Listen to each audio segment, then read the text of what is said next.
other texts that we should be aware of, particularly the Ihya Ulumuddin. Now the Ihya Ulumuddin, although it might not appear such, is also a work of polemic. It's also part of Ghazali's big campaign for the tajdeed of the religion.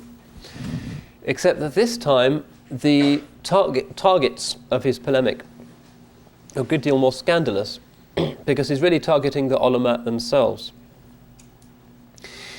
Through long experience, he knows that the ulama of his time are regularly prone to vices, insincerity, vainglory, disputation. And he says that the sincerity which characterized the ulama at the beginning of Islam has all but been lost. The reason is that they have associated with the kings and the rulers, not to reform the kings and the rulers, but in order to secure their patronage. And what your average king or sultan likes is to be entertained by the ulama, not so much to be edified, but to treat them almost as court jesters. So that public disputations became common.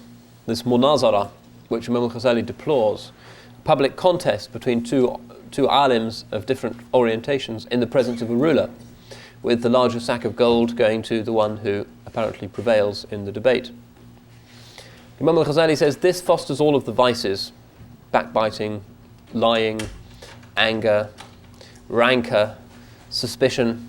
All of these have infected the ranks of the ulama because of this disastrous custom of munazara, or public debates in the presence of the sultans.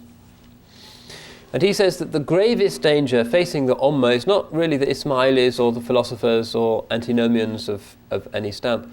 It is an infection that has taken place in the community of the ulama of Sunni Islam themselves, namely that they have lost the way of the akhirah and that they are pursuing dunyawi objectives. So he names his book Ihya Ulumuddin, indicating that he is not really introducing anything new, but reviving that which is already there. So he says, for instance, that the word fiqh has moved very far from its original implication. Its original meaning was understanding, a sincere, contrite understanding of religion. Now he says it means an endless proliferation of legal arguments. We need the legal arguments because we need laws, but we need to get back to the original wisdom and sincerity that underlay the original sense of the term. And the book progresses very programmatically and intelligently through the problems that can afflict the ulama and the remedies that they need. And the book is not primarily written for the commonalty of Muslims. Muslim Middle Ages, ordinary people generally didn't have books. Their learning of the religion would come from the minbar or from the alim speaking in a mosque, but the average Muslim would not have the resources to go out and buy a book, let alone one as big as the Ihya Ulumuddin. So it's not a work for the masses. It is written overwhelmingly for his colleagues, contemporaries, for the ulama.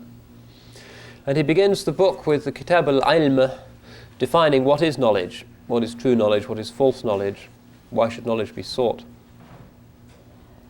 And he explains the different types of knowledge, including ilm al-kalam, ratiocinative knowledge, knowledge derived from sense perception, knowledge derived from revelation, knowledge derived from religious experience. And he explains the correct harmonious relationship that has to exist between these.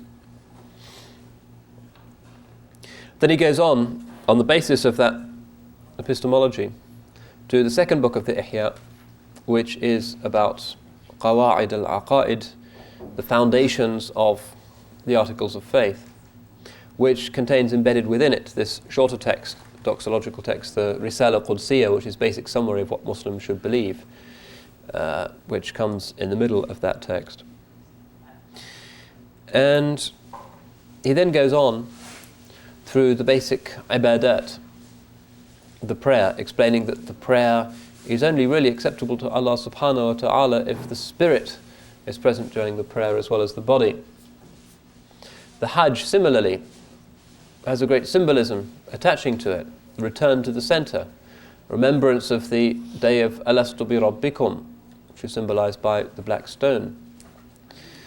The Hajj is not just an apparently arbitrary series of ordeals, as some people have made it, but exhibits a sophisticated metaphorical, symbolic language that transforms the sincere participant in the practice. And so on with the zakat, and with Ramadan, and with optional acts of devotion, awrad, nawafil, and adhkar, and da'awat. And then he progresses through some of the norms of life, the adat, such as the correct courtesies to be observed when travelling, or when eating, or when sleeping, or when cohabiting with one's spouse, or when earning a living, etc. Explaining that the deen is not just about what happens in the mosque, but has to be a process of education, upliftment, of dhikr, of remembrance, whatever we do, however apparently profane our activities. And he was concerned that the ulama had made an almost Christian distinction between the sacred and the profane. And then the last 2 quarters of the Ihya move through the virtues and the vices, and he talks about the most obvious vices such as gluttony and lust, other vices such as lying, backbiting, avarice, slander, suspicion, pride, vainglory, and he particularly in the book on vainglory, delusion, Kitab Dhamm al-Ghurur, has a go at his colleagues amongst the ulama who are more concerned with their positions and the way they dress and the titles which are bestowed upon them and the accolades which flow from success in compiling books and winning debates, than in sincerely seeking for the akhirah, which he says is an absolutely lethal poison which is going to pollute and destroy the integrity of the entire religion. And then he talks about saving virtues such as patience, reliance upon Allah, tawakkul, sabr, rida, and ends it with the remembrance of death and what comes after, which is a kind of coda to his entire religious story. Because really he's an alim concerned with the akhirah. He was a man who feared death. He was a man for whom the akhirah stood as though it was before his eyes, and for whom no act was worthwhile unless it directly contributed to his well-being in the akhirah. He was well aware of the Quranic passage that runs يَوْمَ لَا يَنْفَعُ مَالٌ وَلَا بَنُونَ إِلَّا مَنْ أَتَى اللَّهَ بِقَلْبٍ سَلِيمٍ. On that day neither wealth nor progeny shall avail a human being save he who comes to Allah with a sound heart, بِقَلْبٍ سَلِيمٍ. And the Ihya is all about how we achieve that sound heart, that thing which we must bring to Allah subhanahu wa ta'ala, to the judgment seat at the Yawm al-Qiyamah, without which none of our other knowledges or achievements will be of any avail whatsoever.